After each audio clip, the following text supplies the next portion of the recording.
EA Games.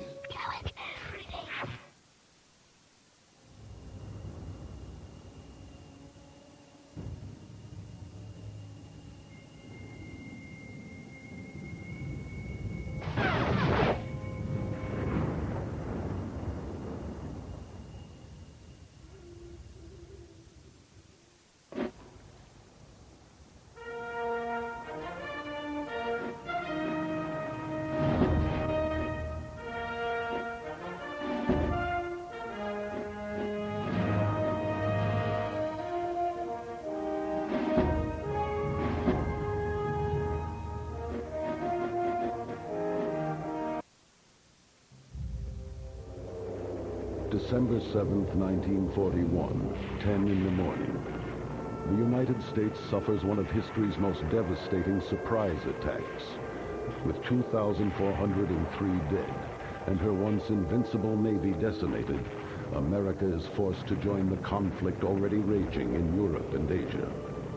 Prior to Pearl Harbor, the Japanese war machine had swept across China, cutting off American aid, and then pressed on into Burma with limited resistance. At home, Japan was building up a seemingly superior naval fleet, led by some of the world's largest aircraft carriers. But Admiral Yamamoto's prediction had come true. The aftermath of the Day of Infamy had indeed awakened the sleeping giant that was America. As the Emperor's armies marched toward the Philippines, the United States takes action.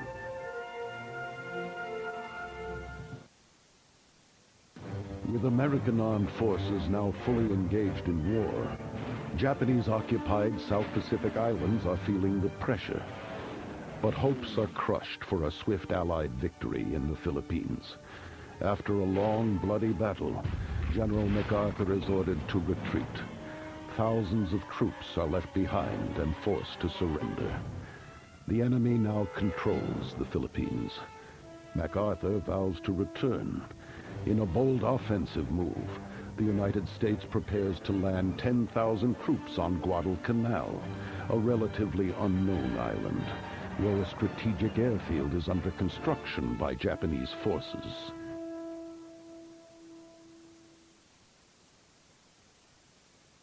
When John Adams formed the Marines in 1775, an entirely new method of warfare was born. Unlike armies that marched cross-country to battle, the Marines were amphibious, launching their attacks with shore landings. In the decade before World War II, the Marines began to truly develop their style of combat. This preparation paid huge dividends in the early days following America's entry into the war. Guadalcanal was taken and secured with almost no loss. However, swift Japanese counterattacks led to a tough and costly campaign to hold the island. Despite the brutal climate and high number of enemy troops, the Marines, aided by U.S. soldiers and local inhabitants, were finally victorious. Later in the war, the Marines and their unique battle tactics would prove invaluable.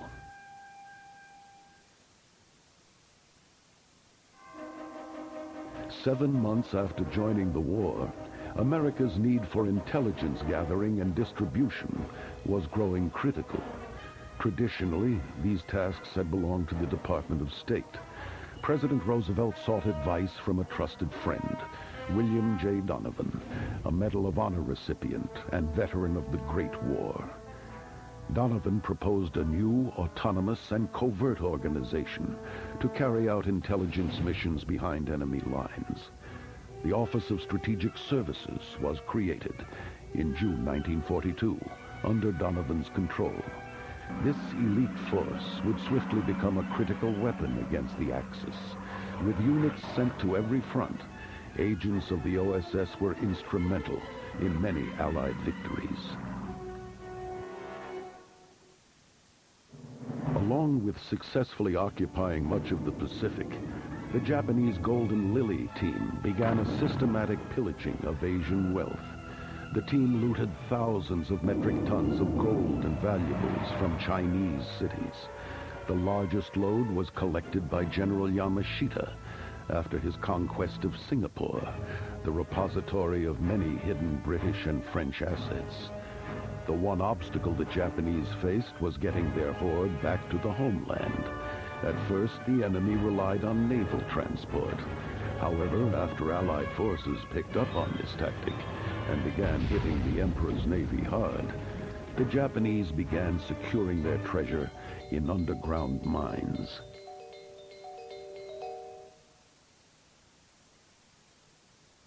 Burma was an important Southeast Asian land supply route for the Americans as well as the Japanese.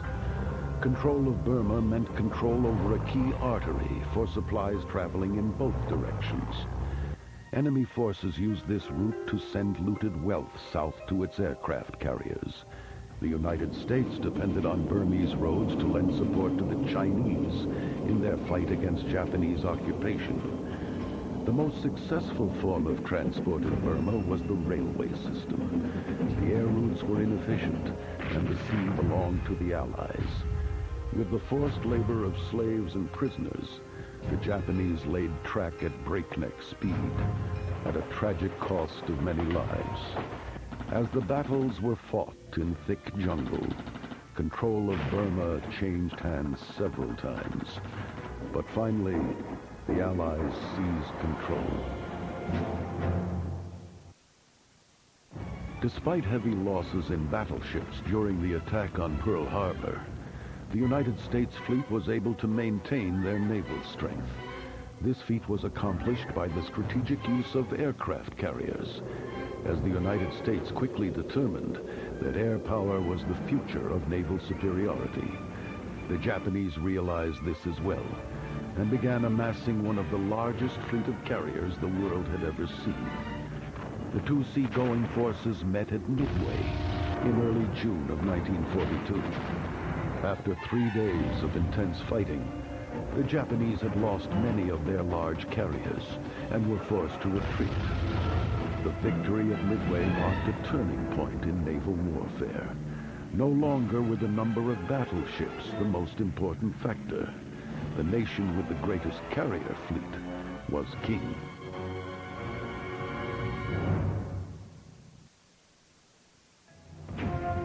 In 1944, 2 years after General MacArthur had been ordered to leave 70,000 of his troops stranded, the United States would return to the Philippines.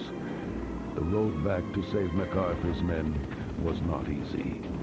Admiral Nimitz's overall attack plan involved a direct route to Japan, which bypassed the Philippines altogether. MacArthur appealed to the Joint Chiefs and eventually gained their support. In October 1944, MacArthur landed on the island of Leyte, declaring, "People of the Philippines, I have returned." MacArthur proceeded to regain control of the Philippines. However, less than a third of the troops he had left behind were rescued.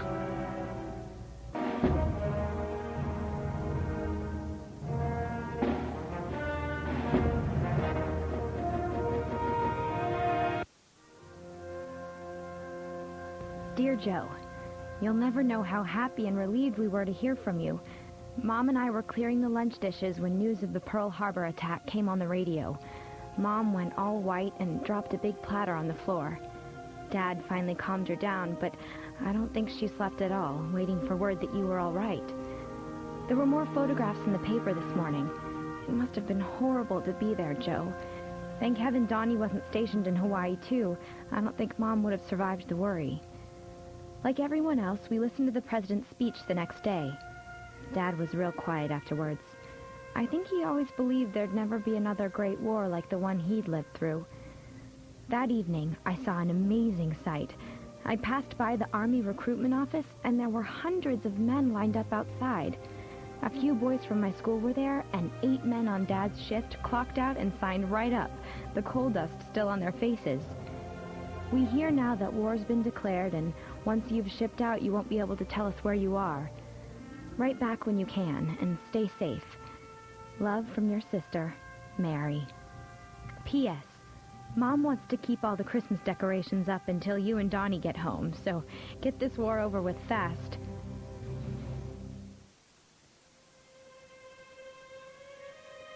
Dear Joe, I have no idea if you've been told yet, but I have terrible news.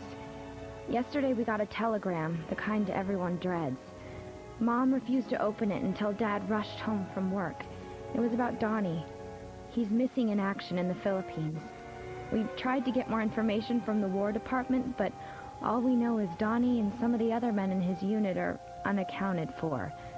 Mom's taking this very hard. She's holding on to the hope that Donnie's just been separated from the other Marines, that he made it out of the battle but hasn't been able to report back yet. Maybe it's just some awful mistake. Dad says that can happen sometimes, right? For now, all we can do is pray for another telegram with better news. Somehow, I know it will come. I decided I had to do something to take my mind off things, to help the war effort. With all the men gone overseas, a lot of the girls are working in the factories now. I applied for a job down at the Atlas Steel plant, and I start on Monday. Where are you, Joe? Your last letter had so many holes cut out by the censor that it looked like a sieve. But please, write again. It means so much to us to hear from you, especially now. Love, Mary.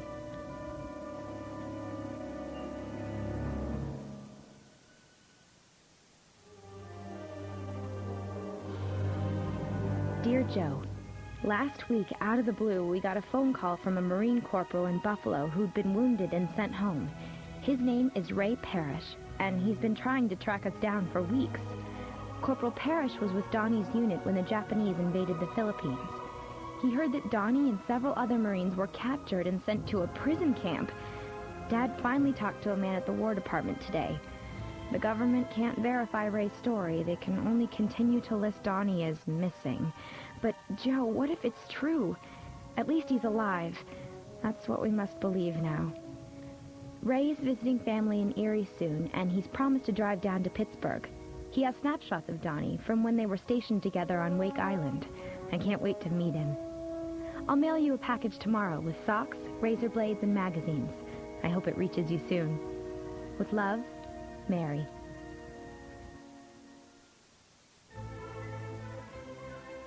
Hi, Joe. You're probably wondering about the stationery. Even though I did swell on the assembly line, the foreman offered me a job as secretary to the accounts office. It's more money, so I can't complain. But you should see your little sister's spot-weld steel plate. I have to tell you a funny story. Last night we went to the Grand Theater to see a movie. Wish you'd been with us. Before the feature, there was a newsreel showing some Marines on Guadalcanal.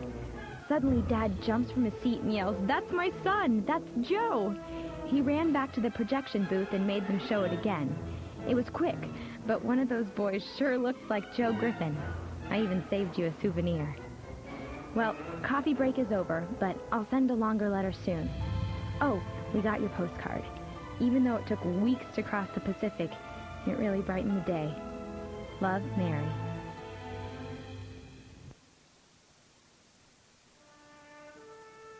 Dear Joe, last month we had a big storm and the elm in the backyard came down. Sorry to say, your old treehouse was smashed. Donnie's going to be awfully upset when he gets home. Mom found his magazines in the wreckage and put them in the trash. So that's where he was hiding them. After the stump was cleared, Mom planted a victory garden. Between tending her crops and volunteering at the Red Cross, she's keeping busy. I'm sure you've heard about all the shortages here. I had to save up a month's worth of sugar ration stamps to make Dad's birthday cake, and the tires on the car are bald as a cue ball. But we don't mind these little sacrifices because we know it helps all of you fighting for us overseas. We think of you and Donnie constantly and pray for your safe return. Write back when you can, big brother. Much love, Mary.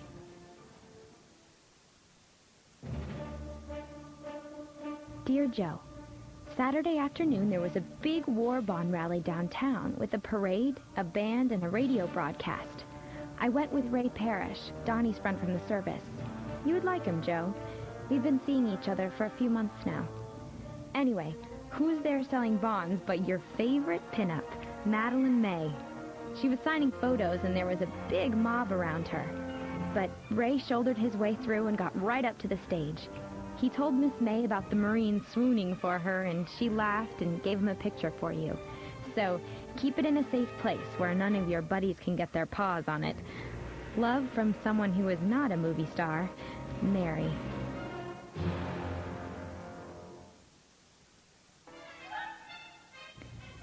Dear Joe, Dad surprised us with a trip to Atlantic City on the 4th of July.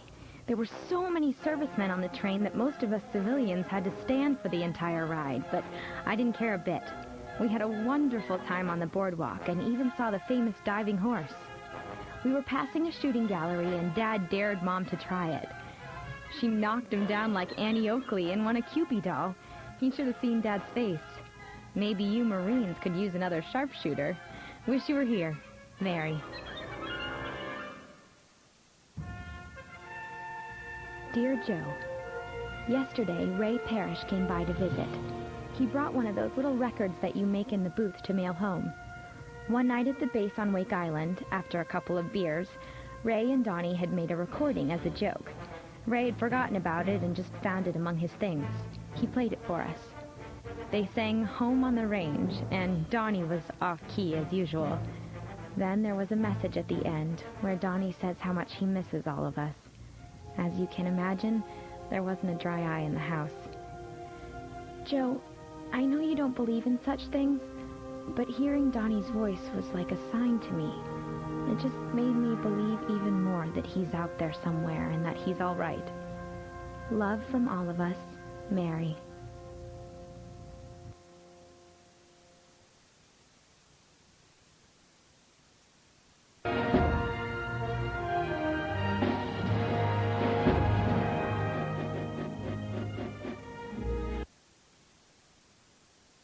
My name is Jensen. I was on the USS Pennsylvania at the time of Pearl Harbor. On that Sunday morning, it was a nice 80-degree weather and all this beautiful weather. I had gone out to the deck, took the Sunday paper, and I sat there, and in a minute, a plane went by. It didn't even ring a bell. When the second one went by, I saw the red meatball on the side of the airplane and realized that it wasn't a drill. This was something greater than that. And then when the third one came by, we knew that there was a problem. And it was just a mass confusion from that time on. We got strafed by the planes that were coming in. Everybody was rushing around in the area trying to find something to do. A sailor come up to me, and we had a 50 caliber machine gun, and he helped me set it up, had me some ammunition, and so I fired at the airplanes as they were coming in. You had a pretty good shot at them, but you never knew whether you hit them or not, but they were so low that it's possible that we hit them. That first 53 minutes that the fighter planes were there and the torpedo planes were there, it was just a mass of not having any idea where they were coming from or anything else. But they were so low that most of them, you could see the gunner, the pilot from the torpedo planes and the fighters. You could see the pilots. They were that low. You were in such cramped quarters that you had to be careful where you fired the gun, because if you swung it too far around, you would hit one of our own ships or a building. You could see the explosions.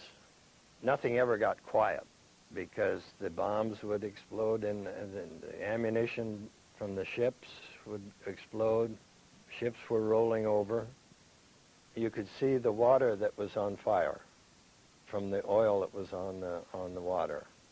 You could see the pickup boats that were bringing people out of the water that were actually burning and hauling them over towards the hospital.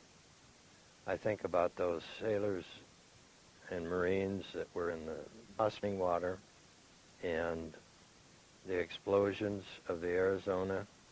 And I think the worst thing that I can think about was 2 days afterwards when I was with Admiral Kimmel on an inspection tour. We went over to the Arizona, and you could hear the rapping on the wall from people inside the hull of the ship, and we couldn't do a thing about it. Many of them are still in that ship on the bottom.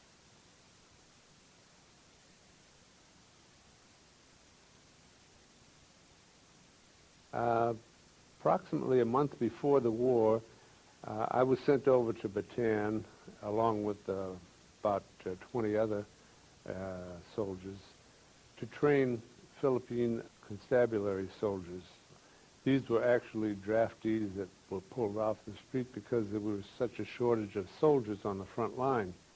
Unfortunately, most of the ammunition that we had was all World War I. And we had a tremendous amount of problem with this ammunition because at least 1 out of 4 bullets was a dud, and at least 1 out of every 3 hand grenades was a dud. So for every hand grenade you threw, you had to throw at least 3 more to make sure that you had an effect on the enemy. And this was pretty dangerous because you don't have much time to duck when you throw a hand grenade.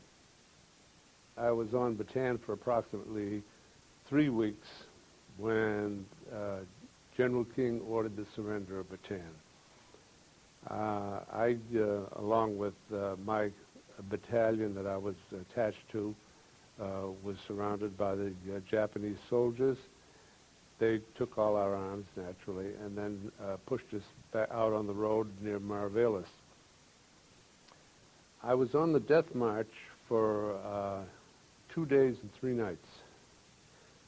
And during that period of time, I saw hundreds of Filipinos and Americans shot, bayoneted, their heads cut off with swords by the officers for the slightest infraction. I knew I couldn't take this I wasn't going to last long myself. So during a rainstorm, there was a lot of lightning and thunder and a lot of noise. I dove off the side of the road and into the jungle and worked my way into deeply as I could into the jungle and get away from the column. It took me approximately 4 days to work my way back to Marvelis.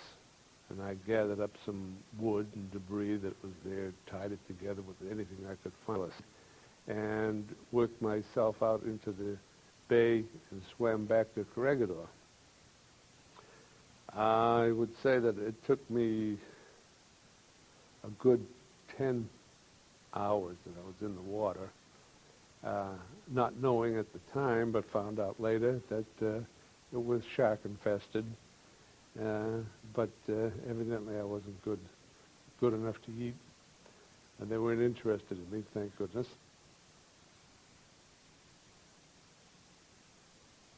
Washing Machine Charlie was our mysterious visitor who used to come around at night, and you could hear him, and he had a very distinctive sound, and it sounded like a washing machine. And they would come around at night, and they would go around and around and around, endlessly, and then they would finally drop a bomb. It was like eeny, meeny, miny, moe, and then drop the bomb over here. Well, one of them could have got me. 2 days after we left the beachhead area in Guadalcanal, where we first landed, we went to the front lines. One of these Japanese bombers dropped a bomb that hit right in where our company area had been and did a lot of damage. So fortunately, we were not there. Once in a while, they'd drop the bomb and hurt or even kill somebody. But we would laugh because they would usually miss everything. The idea was to harass us and to keep us awake and to keep us nervous, and it was more of a nuisance sort of thing. Our searchlights would try to pick them up. Sometimes they did. And we would shoot our anti-aircraft shells at them. Once in a while, we'd hit one, but they would drop their bombs, and then they'd leave. We would watch it. It became our nightly television show. If he hadn't come around that night, it was like, gee, we didn't get to see our favorite show tonight. It was the only entertainment we had. And we would Actually, you had like a cheering section. Guys would yell and cheer, like, "Go for it, Charlie!" and "Hey, there he is! Get him! Get him!" And one night, Washing Machine Charlie came, and the poor guy was going around and around and around, and all of a sudden we saw this big ball of fire. I mean, it just went whoom, and we knew he'd gotten hit, and he just exploded up there. Well, what we didn't know was that they had brought in some Black Widow night fighters, and they'd just been waiting for this guy to come around. Well, once or twice with the Black Widow night fighters, and poor old Washing Machine Charlie never came back. We kind of missed him, too.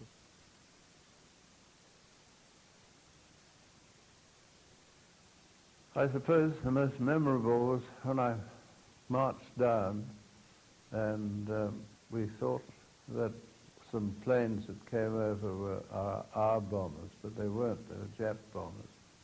And so we had to run like anything.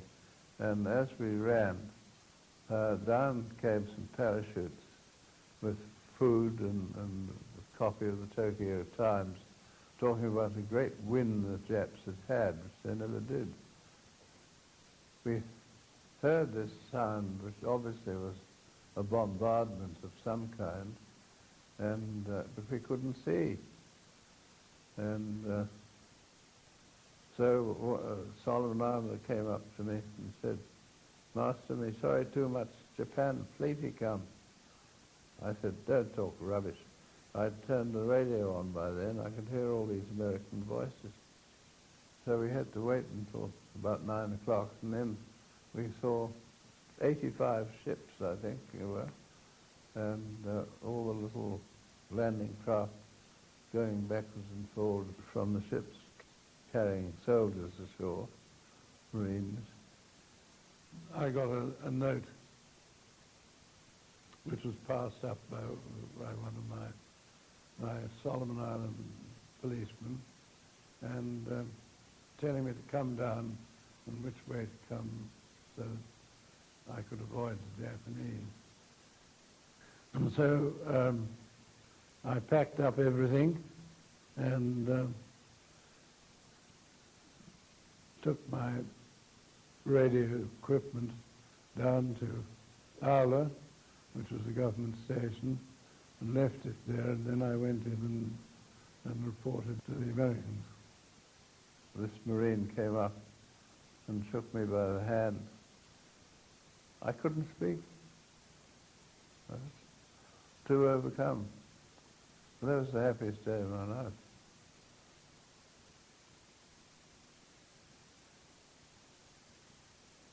We arrived in Singapore, monsoon weather, pouring with rain, and I was there for several days. I was in the camp most of the time with the cookhouse, as I was sort of in with the charge of the water, and with my other friend of mine that got killed, that died afterwards. But I also drove one or two of the officers up to the front line during the time with different messages and that, and always had instructions that should anybody get killed, the other one should try and get to where we were going, and it was called Wimpo. When we were coming back, we had a message to say that the roads were cut off. We had to go a different way. With that, I managed to get back to the camp, and then for quite a long time we could hear the bombing and shells and what have you. But then after a few, well, it wasn't long really before we had the message we had to go back. So we started going back to Singapore, and from day to day we went farther into Singapore. After we got over the bridge, we thought we might be all right, but we could hear the Japanese. We could hear the shells coming over at us, and we could hear all their messages and that. I could hear them quite plain, so I knew they weren't far away. And then the next thing I knew was after a few days that we were going to surrender and there'd be no more fighting. We were sort of told we weren't allowed to talk too much, we weren't allowed to say anything, We even had any of our belongings. They told us we had to get rid of all our belongings. We had to put our rifles in and put them in the one of the rooms there, and that's all I knew. And the next day we had to march to Changi. The day after we surrendered, they come marching right through Singapore, and that's when I saw all the Japanese with their ammunition and all that, But when we got to Changi, we were put in camps there, and all we had to eat then was rice, and that was full of maggots and God knows what. Terrible stuff it was. I think it was what they'd be. And cattle feed, we called it.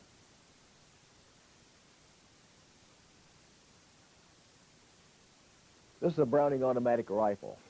This was my favorite weapon. One like this was issued to me right out of boot camp. I carried this weapon basically through 4 campaigns. It's a full automatic weapon, 450 rounds per minute rate of fire. However, it did have a selector on it so that you could fire a single shot if you wanted to. Each one of these clips held 20 rounds. The ammunition belt loaded actually weighs more than the AR does. It fired from an open bolt position. It had bipods on the front and had a butt rest here in the back and a shoulder rest here. However, as soon as we got on Guadalcanal, we realized that since this weapon had been designed during World War I as a trench warfare weapon, we didn't need these bipods on front, and so these were discarded. This weapon weighs 21 pounds, 7 ounces unloaded. Now it seems like it weighs twice that much. I don't know how I ever carried this thing through those 4 campaigns, through the jungle and so forth, but it's very heavy to try to fire from the shoulder. We just normally fire it from the hip position like this. I think the Japanese feared this weapon more than anything else, even more so than our machine guns. Why? Because our machine guns were stationary. They could usually figure out about where the machine guns would be. They would be in a prominent location up front, or maybe in the rear behind sandbags, and they were easy to spot. But a BA-Arman could be anywhere where the riflemen were. The Japanese tried to draw the fire from the Browning automatic riflemen first, so they could find out where they were. And we had to use discipline. Normally, we did not answer their first attacks.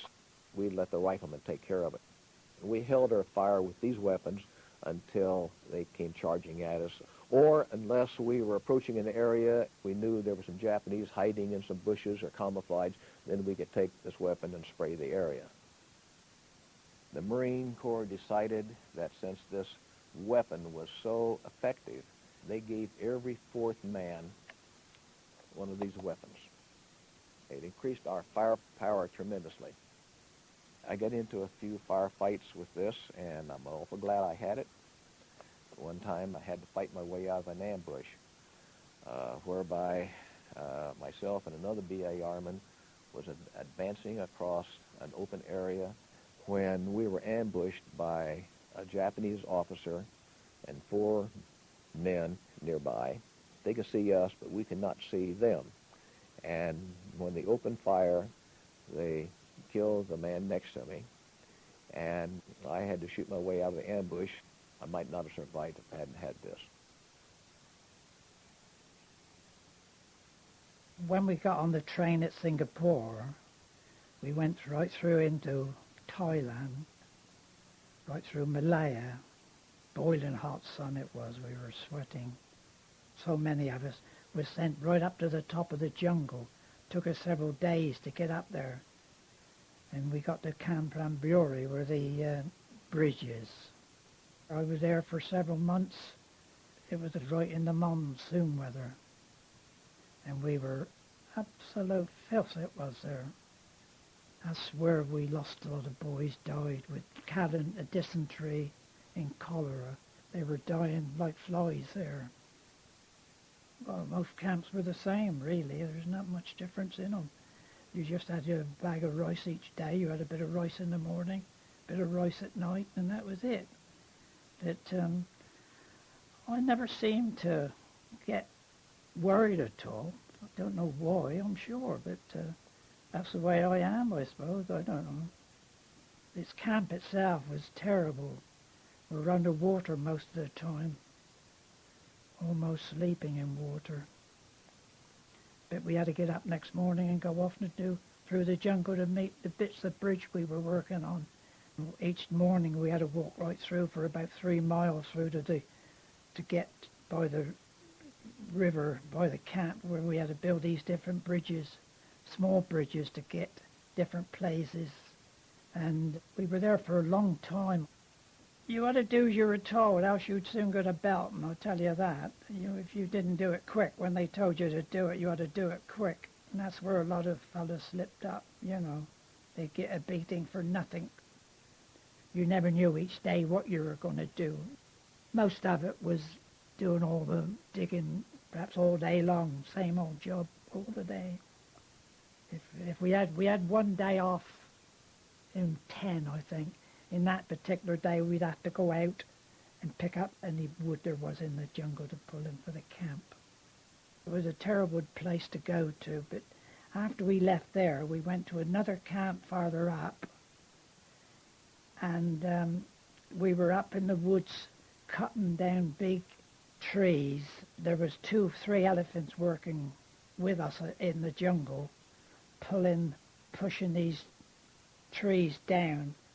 This particular bridge was for the troops to get through to Burma, and that was a roughish place there.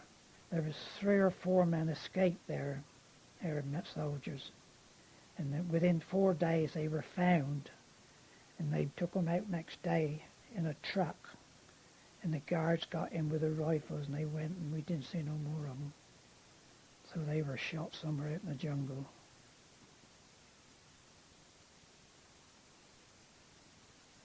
The Black Cat Squadron job was to go out at night and destroy enemy shipping that was resupplying the Japanese that were still in the area, and to keep the submarines from surfacing to recharge their batteries during the night.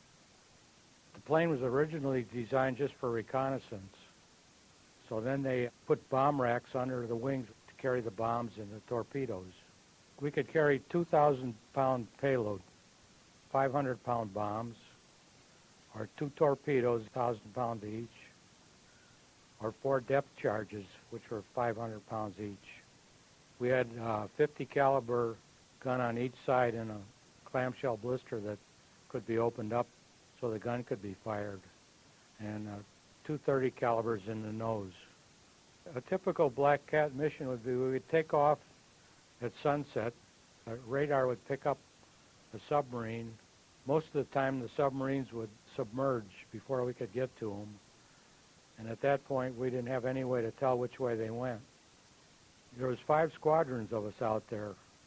We had 15 planes in each squadron, and we would take turns with different missions. During the day, their ships would be camouflaged. They would put vegetation and stuff on them so you couldn't see them. The Air Force had trouble finding them.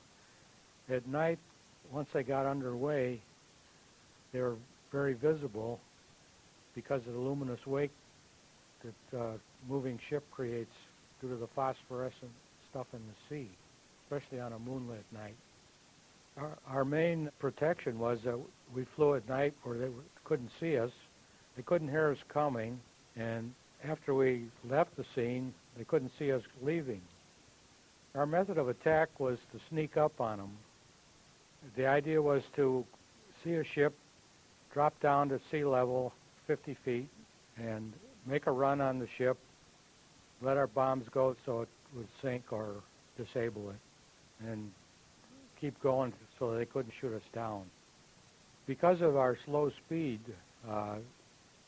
and low altitude, we would come up over the horizon before they were aware of us. We were always trying not to be spotted, to avoid any contact with fighters because we were so vulnerable. A fighter could shoot a PBY down with no trouble at all.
two keep us covered from behind.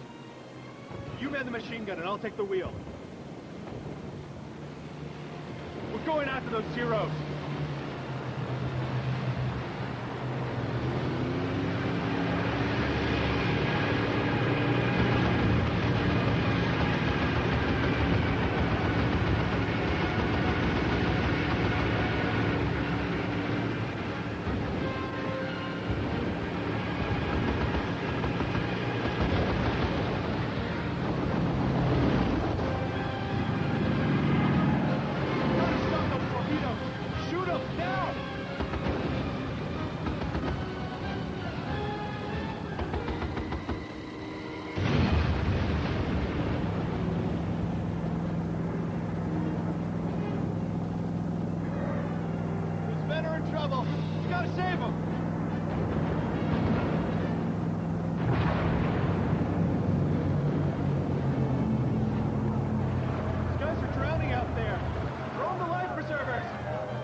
Celebrate.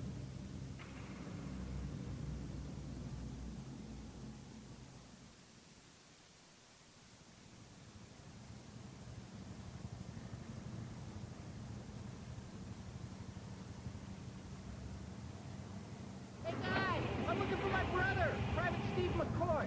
Have you seen him? I haven't seen him. Thanks anyway.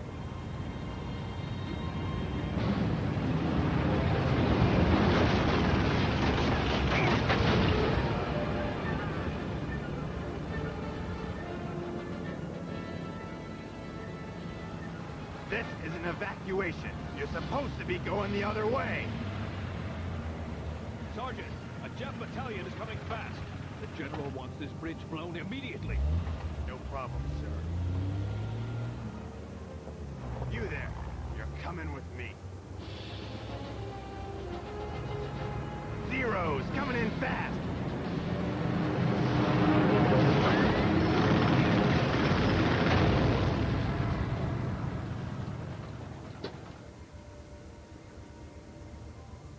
Not bad. Sergeant! Sergeant! Over here! Over here! They're coming fast. Can't hold them off. We're blowing the bridge. Where's the demolition? Sir, we lost the truck. Down by that steeple. Oh, that's just great. Deep in Jap territory. What's with that tank over there? Should be a bridge.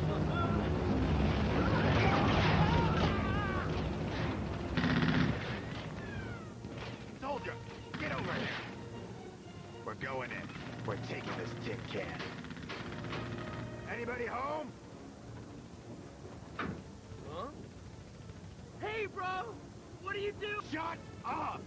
You, get in there and drive this tank. You, get up there and man this machine gun. I'll man the big gun. We'll get that demo truck or die trying.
soldier. Sonny, you keep us covered. Will do, Sarge. Now let's get that truck.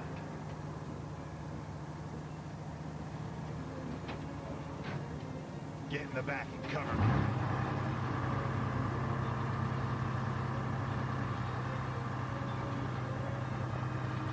Hang on to your head, kid.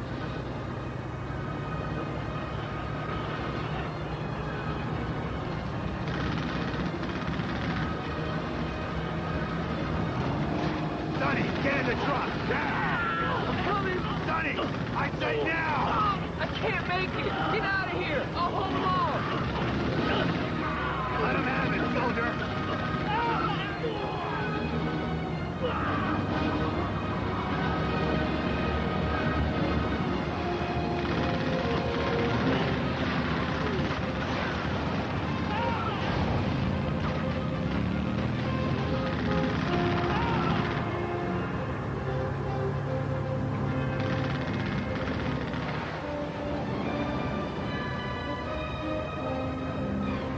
Get up there and give us cover!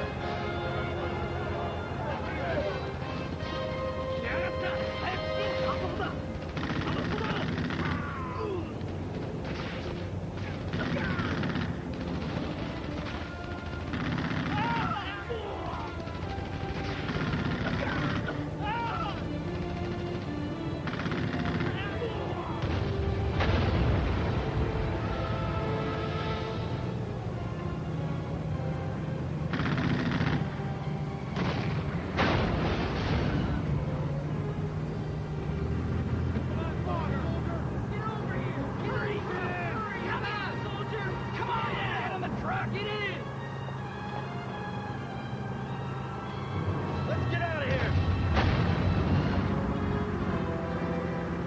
Got you covered, bro!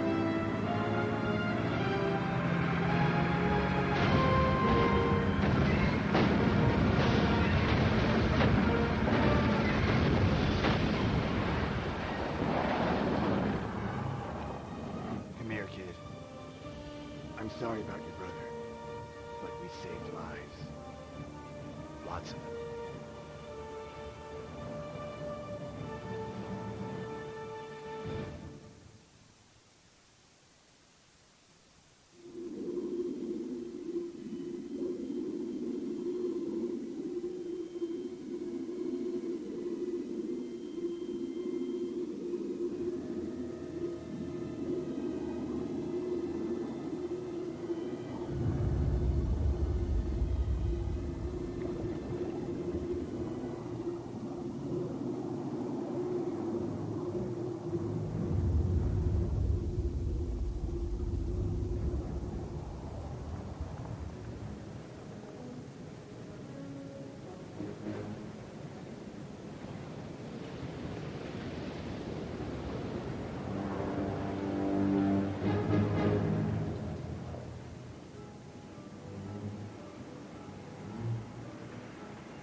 Okay, soldier.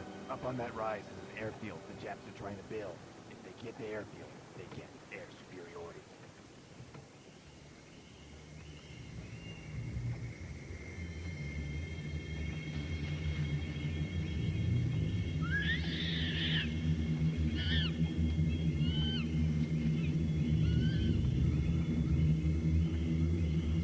Get ready, soldier. Jap patrol on the beach. Get your scope out.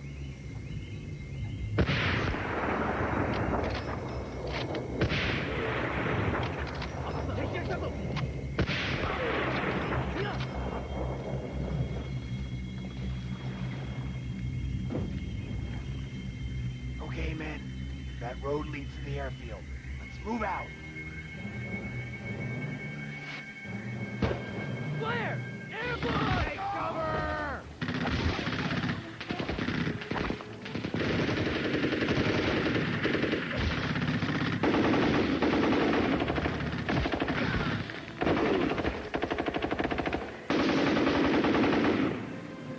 Let's move out.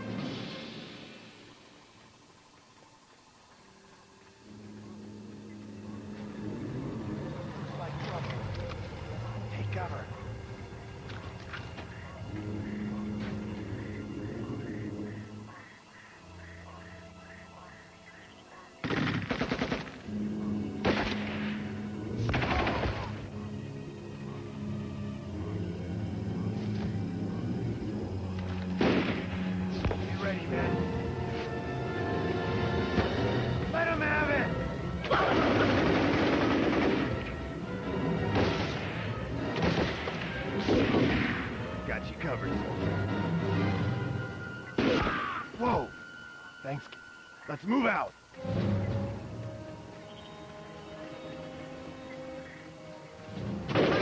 Look out!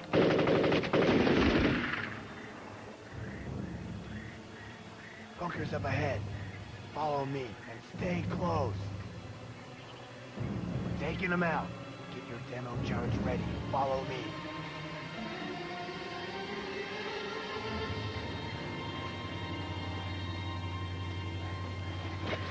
Set the timer. Slap it on the wall.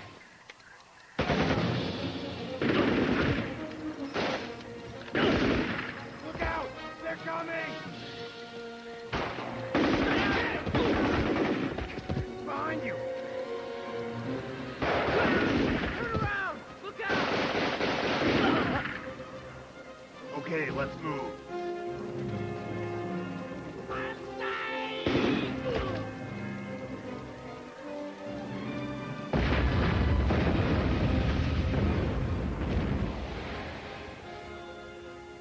The gate's barricaded. Take out the man in the watchtower.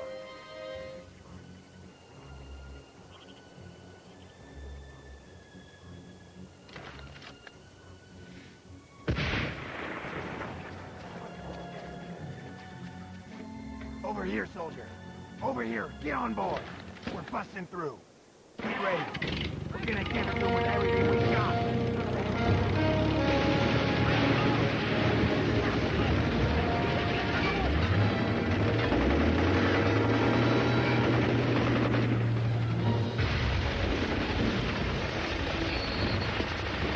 Follow me to the hangar.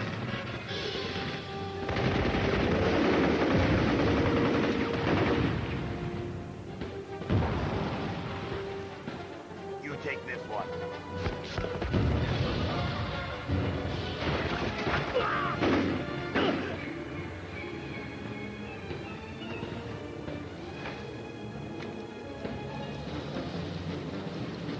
Follow me, soldier. Here come the fireworks.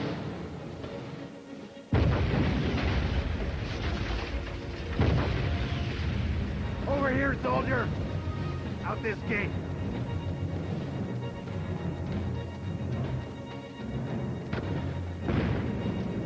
Take cover, men.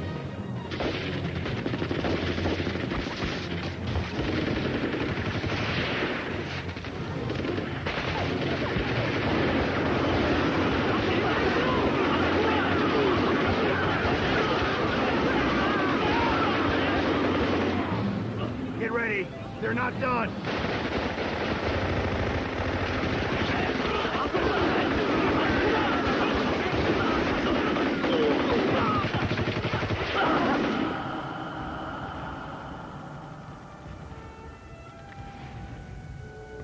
Come on, you can make it. Come on. It's not much more further. Come on.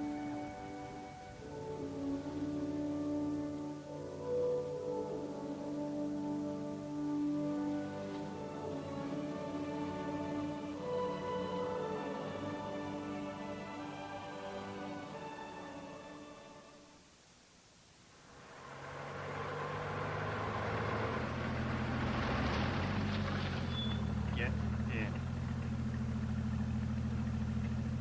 We've lost contact with the platoon. We need you to find out what happened.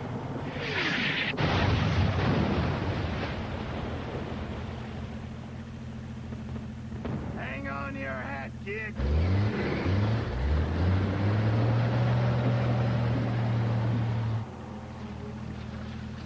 That was a close one. Your men are over there. Find the lost platoon and report back to me. Ready, sir. Let's go.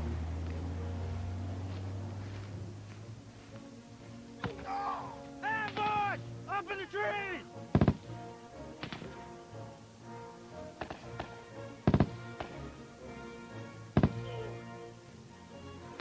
Fire hole! Left!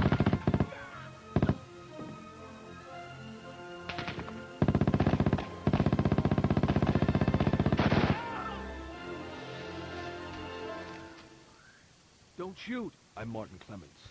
I know what happened to that platoon you're looking for.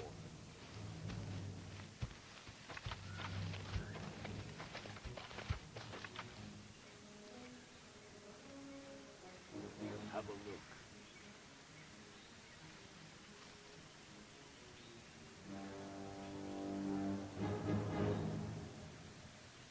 can save them. You advance dead ahead. My guides and I will attack from the rear. Good luck, soldier.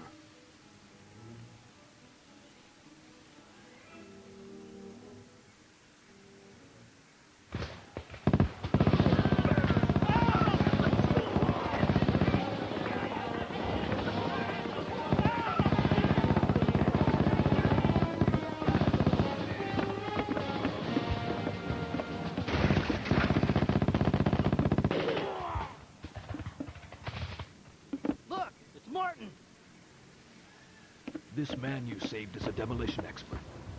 The Japanese are shelling your encampment. We can take those guns out. Follow me.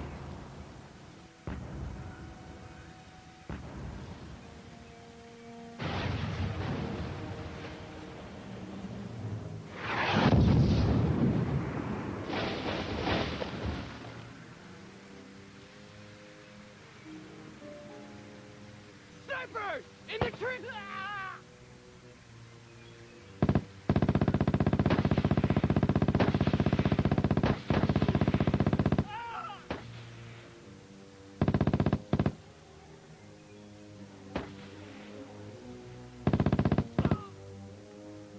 Mortar's nest! Dead ahead!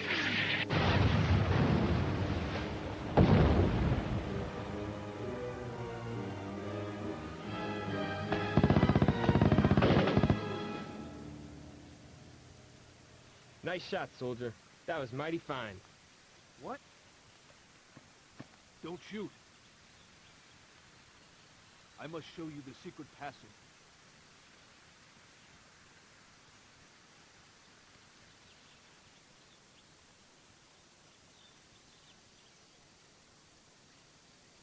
This passage will lead to a network of caves. I can't go with you. My men are injured. I'll meet you on the other side of the cliffs by the bridge. Good luck.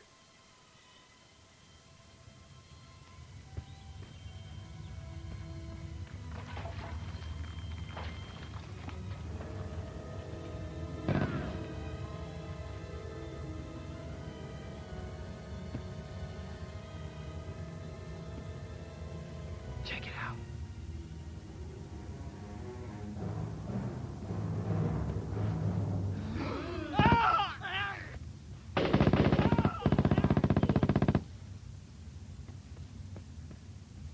Take this detonator. Push it when I tell you. Come on, follow me.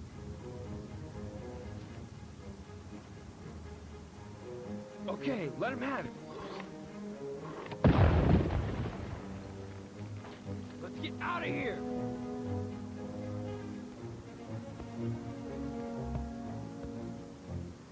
The next gun, up there. Come on.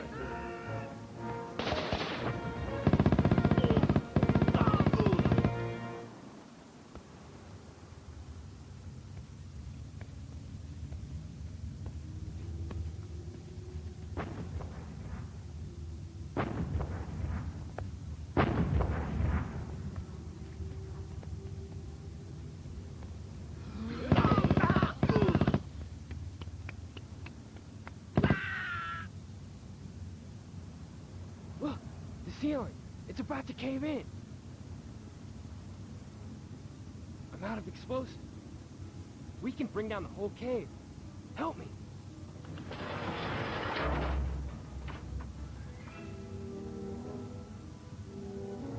I'll wire the trigger. Take this cord and yank it when I tell you. Come on. Turn around and blow that gun.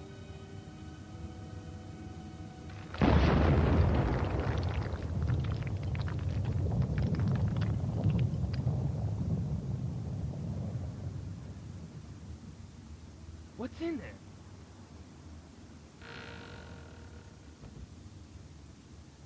I don't believe it.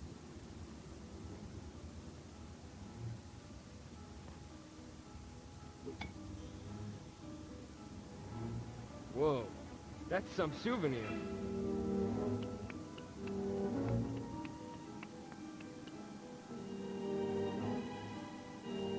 Look.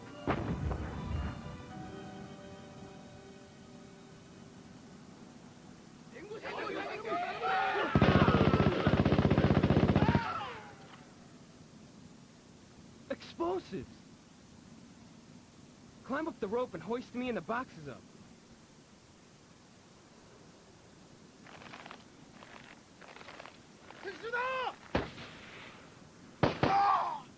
Got you covered, kid.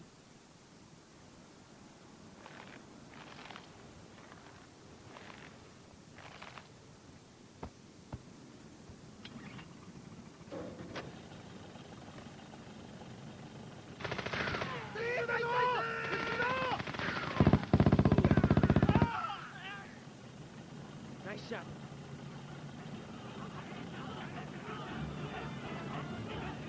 Got no time to lose. Let's go.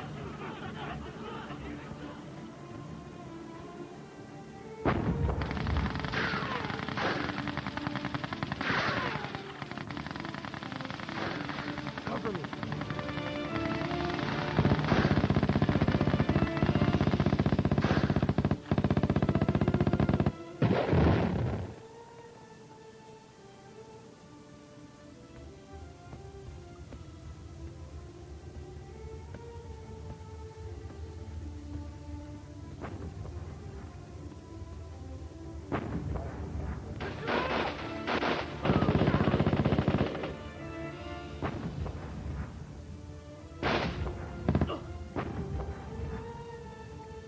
Take him out. I'll keep watch down here.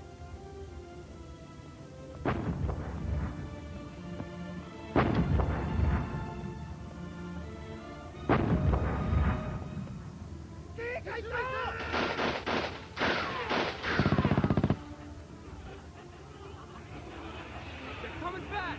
Bar the door!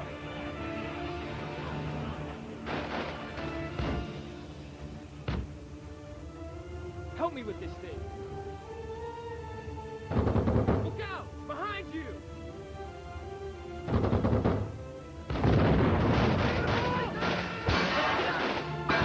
Come on, follow me!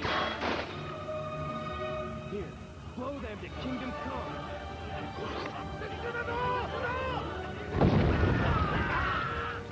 Run for it!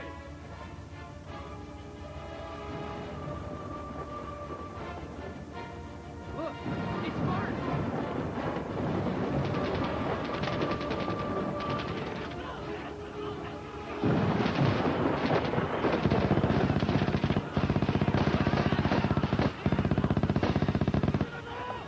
Run for it, kid! I'll blow the bridge! I'll take the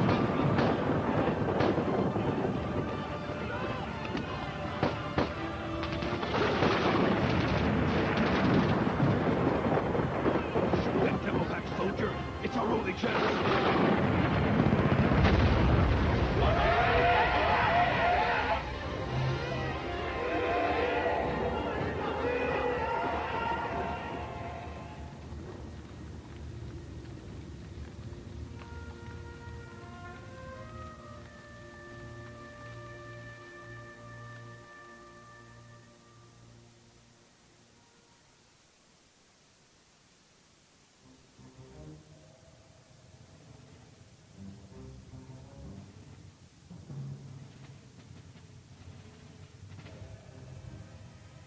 Okay, soldier. Welcome to the OSS. We have a mission for you. You will enter the summit disguised as General Wolfgang Schmidt. The Japanese are having a summit of Axis powers in Singapore. We want you to infiltrate and find out as much as you can. We will smuggle you in, and our agent will meet you on the dock.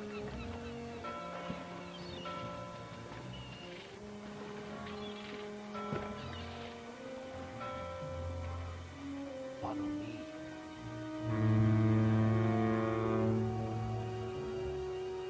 Have a look, General. Most imposing.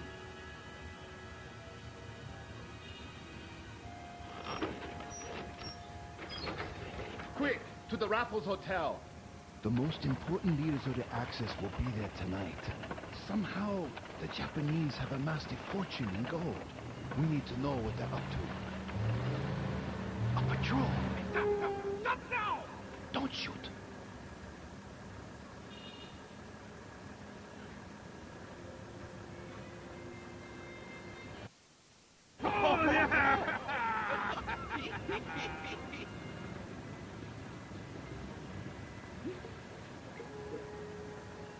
Where are you going? Hotel Raffles. Then you should know the password. Password? Don't know. Don't know? What do you mean you don't know? Wait a minute. Who is this guy? Sir, I can explain. You see, the You general... explain nothing. You guys come with me. Get ready, General. What did you say? Nothing.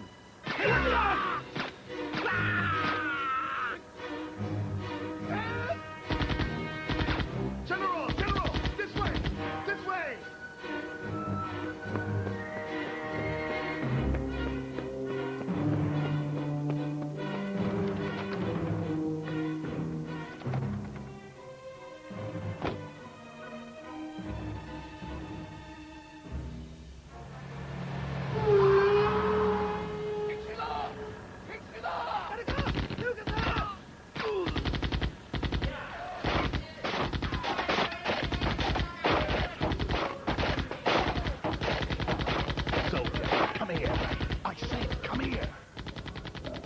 Lieutenant Bromley, British Secret Service.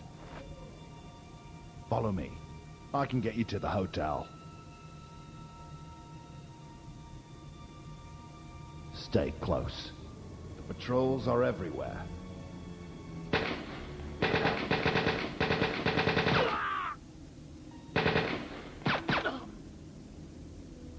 Quick, this way! Keep up!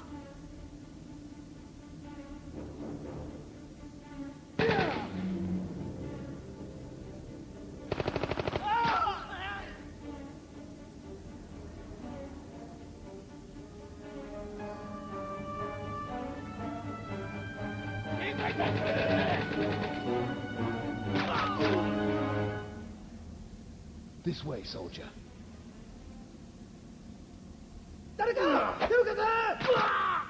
Good shot. Up those stairs is the Raffles Hotel. They will be expecting you. Good luck, soldier.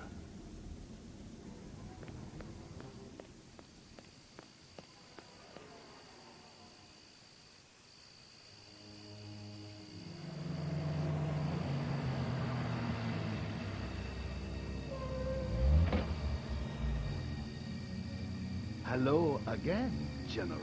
I suggest you arrive in style.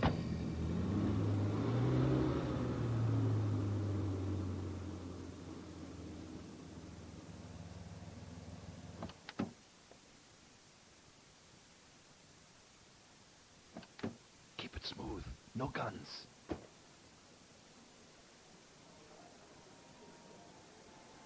General Schmidt. Welcome, General. We are honored to have you at the summit. I know you've had a long and hectic trip. Now please, won't you take a moment and relax in our lounge? Right this way. Now you relax, General. Your associates will be in shortly. Associates? I don't know anything about associates.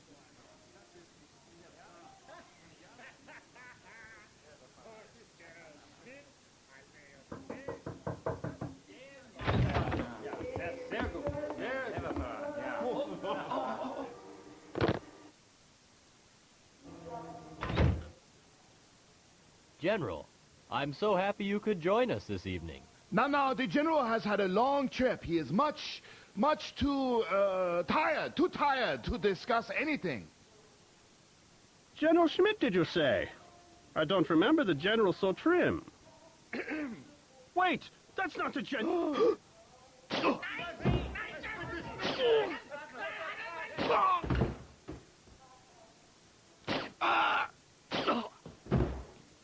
Whew, this is not good. They weren't in my briefing, I swear. General, are you okay? Everything is fine. General will be right there. I'll take care of the bodies. General, they're waiting for you upstairs.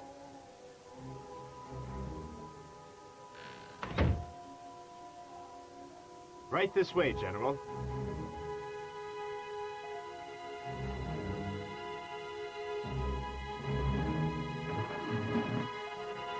Right here, General. Have a seat. Welcome, General Schmidt. Well now, as I was saying, the Empire has now secured the Western Pacific. We amassed untold wealth as well. And we can begin our atomic program. The United States sits comfortably, but far away. But we have plans. Very big. Well, I never thought.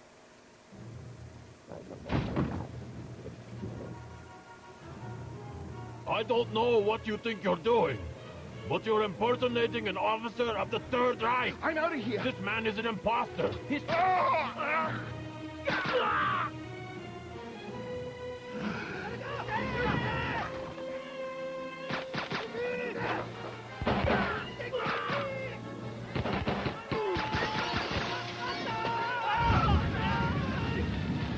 Don't shoot!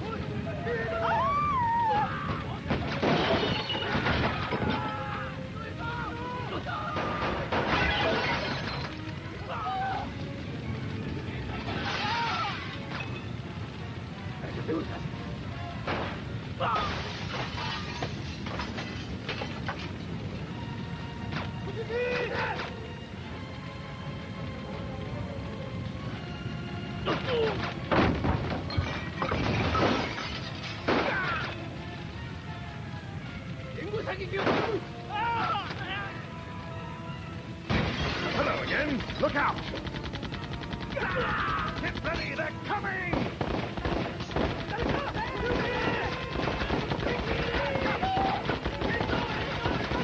This way!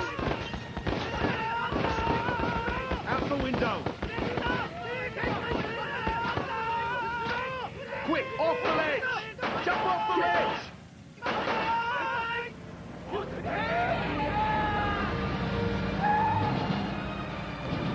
Come on, soldier, now!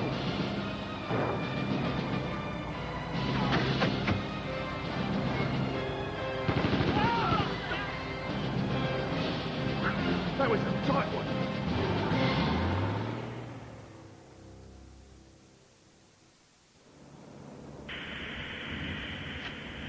Roger, OSS. This is Flying Tiger, 029er. I read you, loud and clear. They're not making it easy for me out here. It's funny. I believe I spotted that coordinates are 09. I'm hit, OSS. I'm losing power. I've got a mayday. Mayday.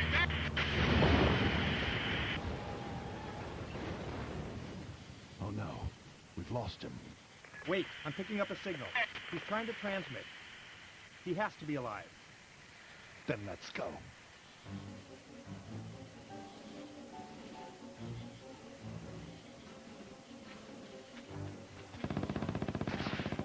Take cover! Here they come! Come on! Look out! Behind you!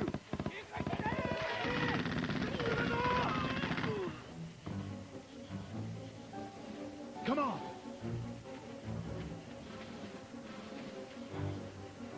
Go ahead. Just past those branches.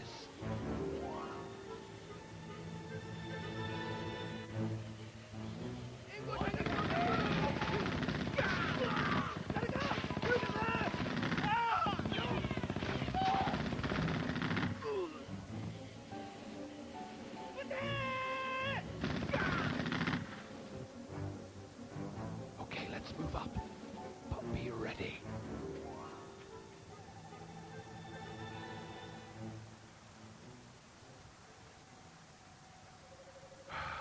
They've taken him.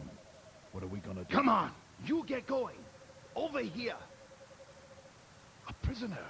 Tanaka, you're brilliant. Now tell me where you've taken that pilot. I said, where have you taken that pilot? Over there, down trail. To Temple, down trail. Tanaka, switch clothes with this prisoner.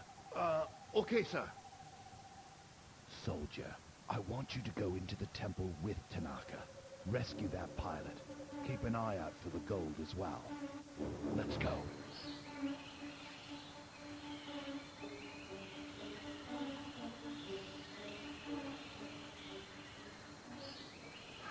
It's heavily fortified. The Marauders and I will take out the anti-aircraft guns. I'll then call in an airstrike. Be out by the time we blow the fourth gun. Good luck. The guard. Get ready.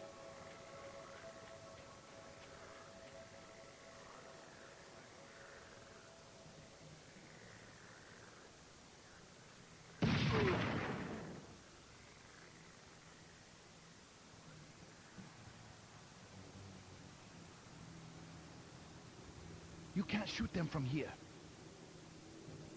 In that tower, you can get a better look.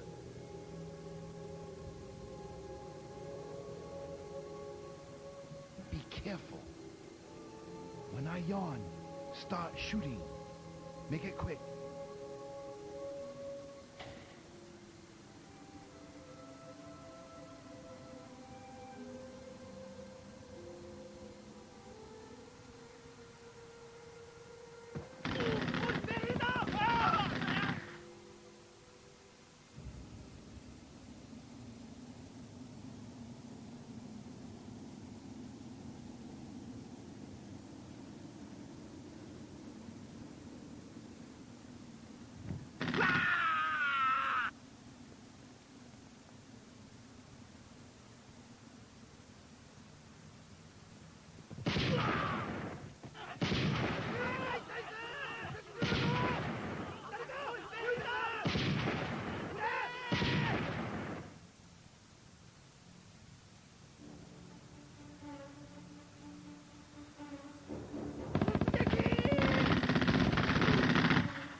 Nice work. Have a look down there.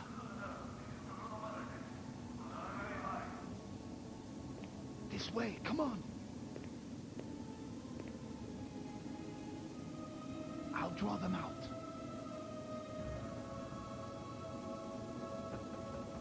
Who are you? What you want? I need you to come here. I need to show you something. What? I'm busy with the banquet. You have not been authorized. There's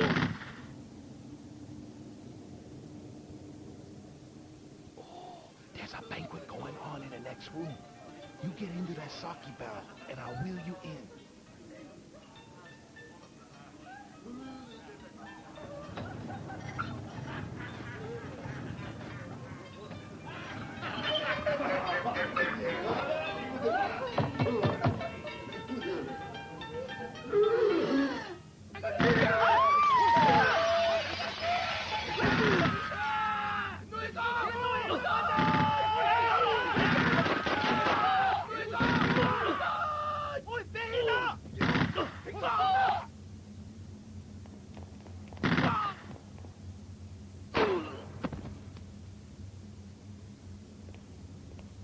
Nice going.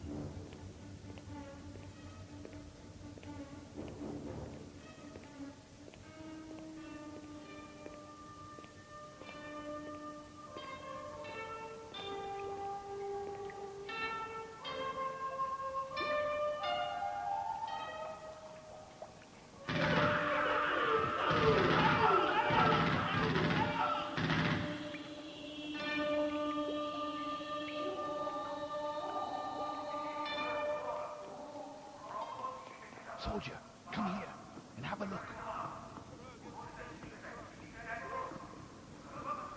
Over here, you idiot. Make it fast.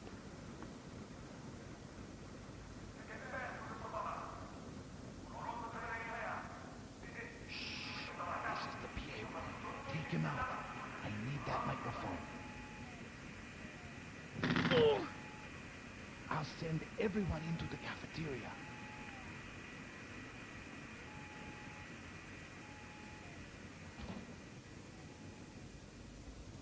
What?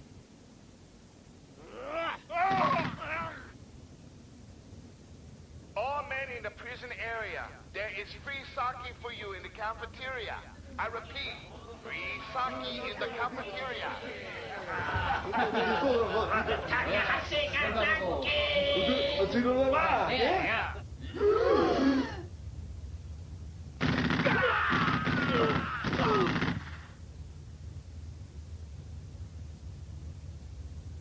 Come on, soldier.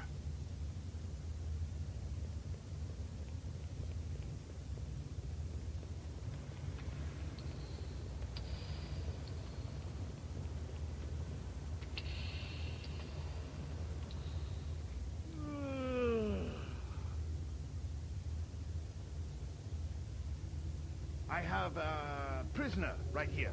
Now open the door.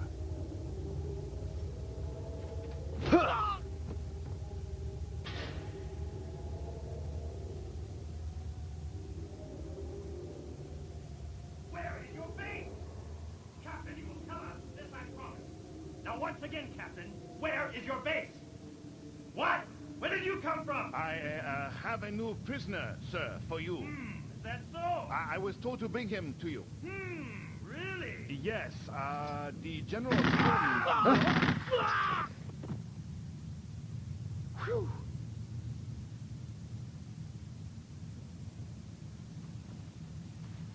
Now let's get out of here.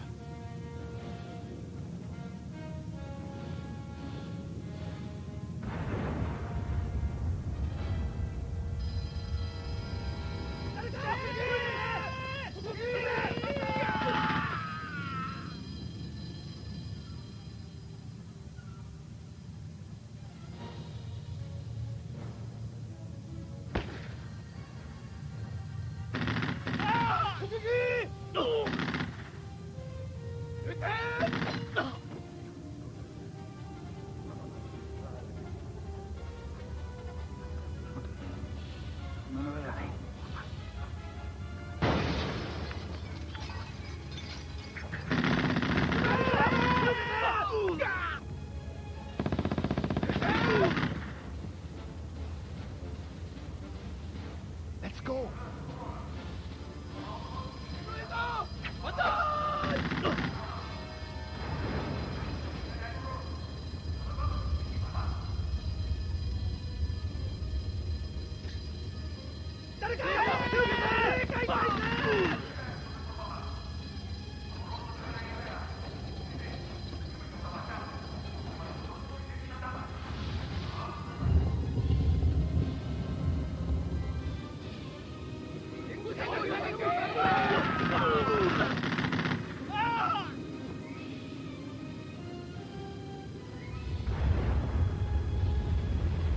Soldier, on your right.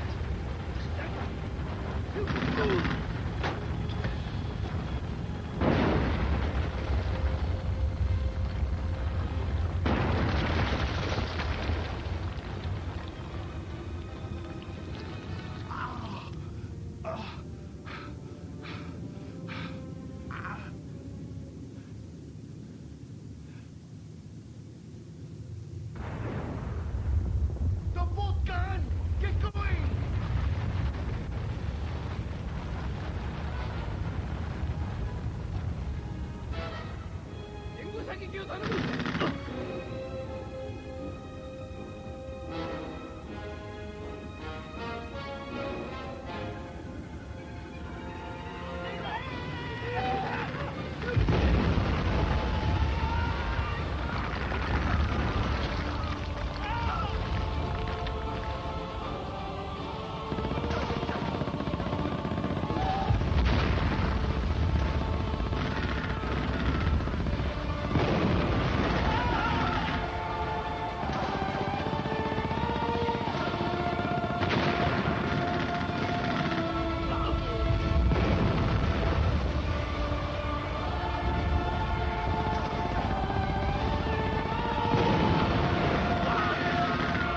Soldier, out the door now!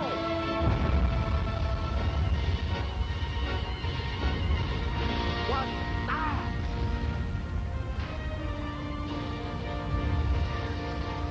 Captain, you go first. Soldier, you go next. Let's go, mate! Nice weather we're having! Oh my God!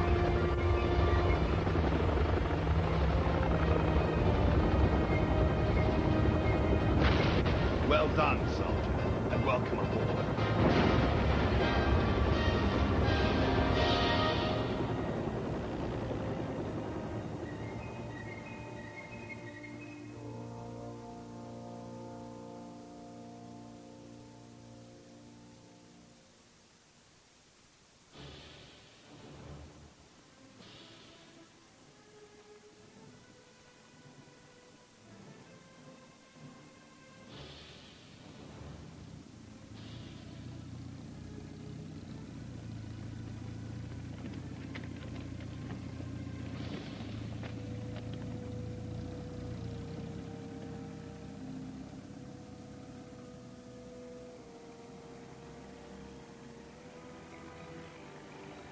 With that gold, you know they have to cross somewhere.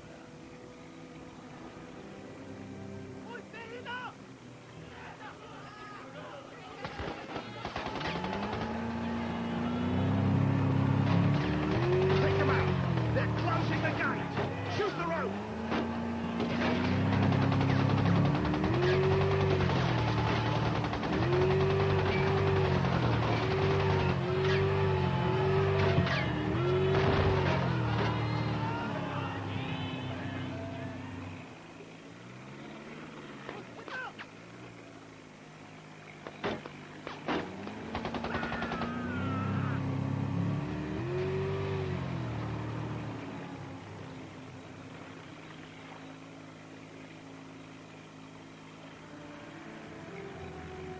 Well now, there's our answer. How could they have built that? Pull over.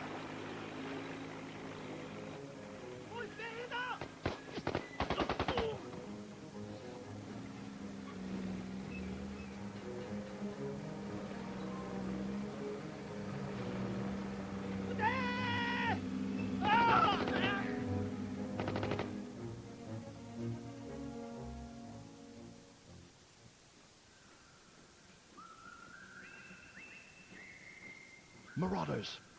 We'll create a diversion on the bridge. Free them when we draw their attention. Now carry on.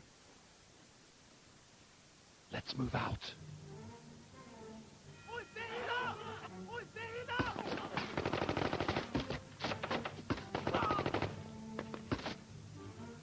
Nine o'clock.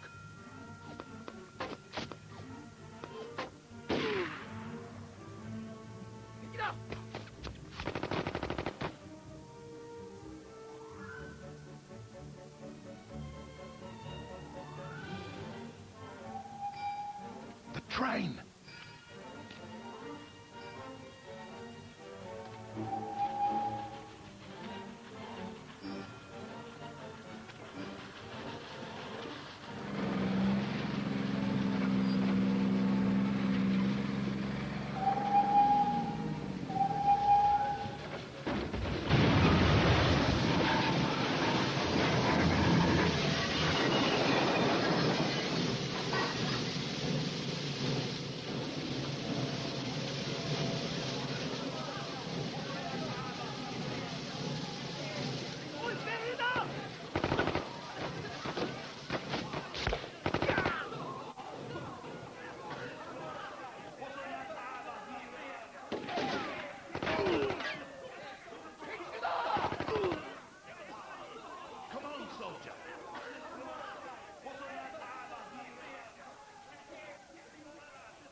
You won't believe this.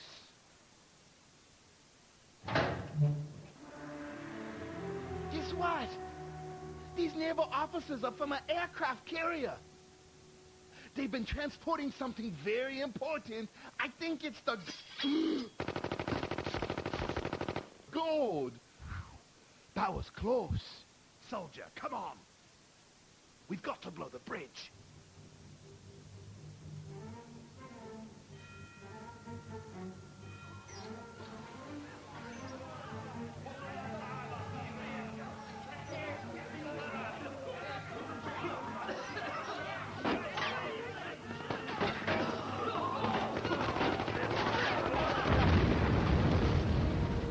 Blimey, this way.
ladder! Swim to the ladder!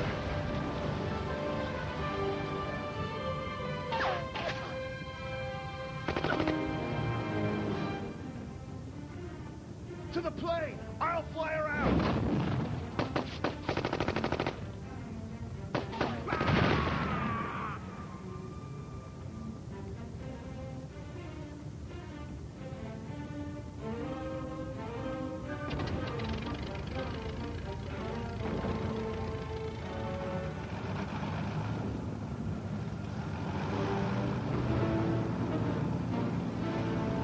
Look out!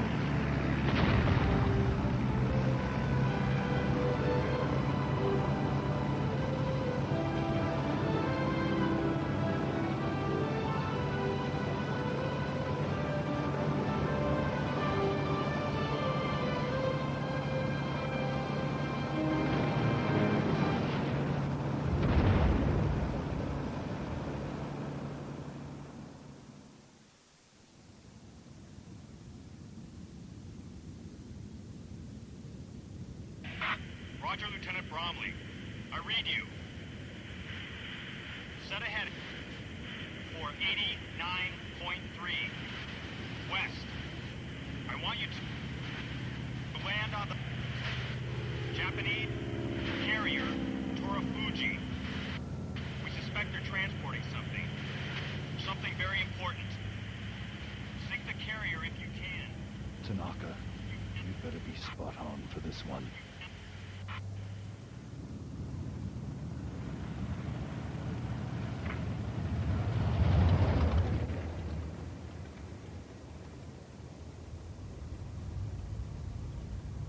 I'll handle this.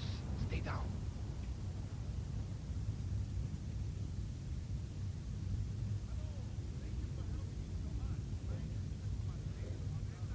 Stay down.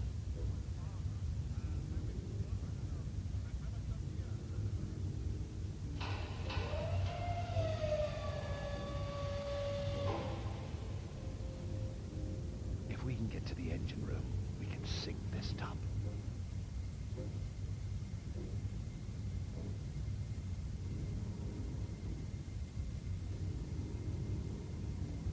Let's go.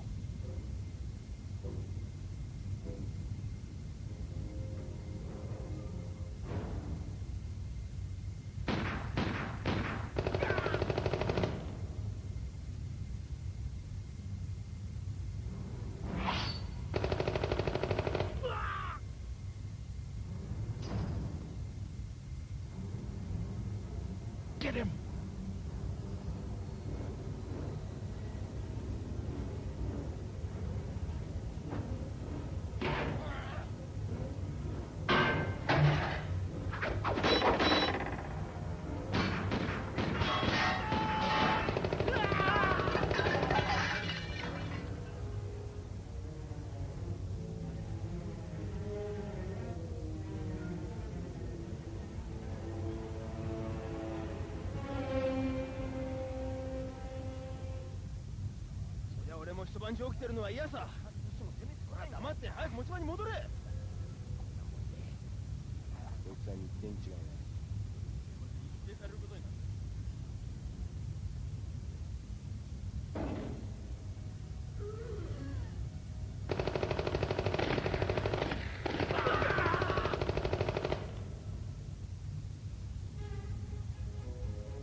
Set the timer for an hour.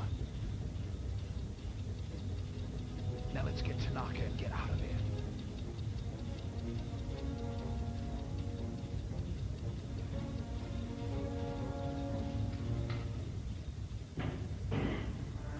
Well, well. I'd say this looks important, all right.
Lieutenant Stevenson.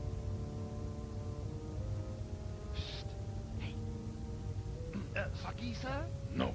Oh, okay. Very well, very well. Stevenson, with the OSS, perhaps you can tell me a few things. A few things about your brother. What?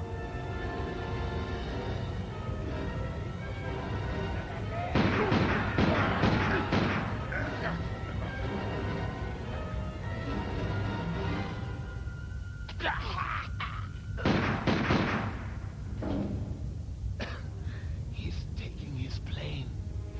Get upstairs to the hangars. Hurry. Stevenson, untie me.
Topside.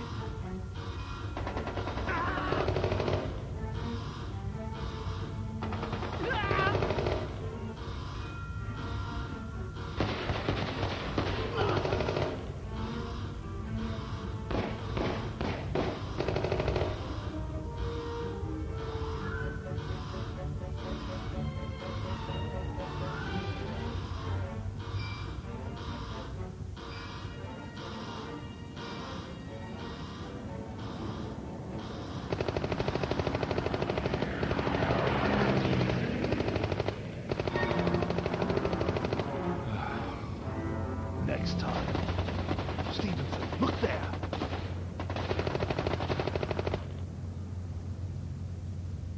We're in luck, Stevenson. That's a plane I can fly. Go to the bridge. Steer this thing toward the shallows. Meet me on the deck.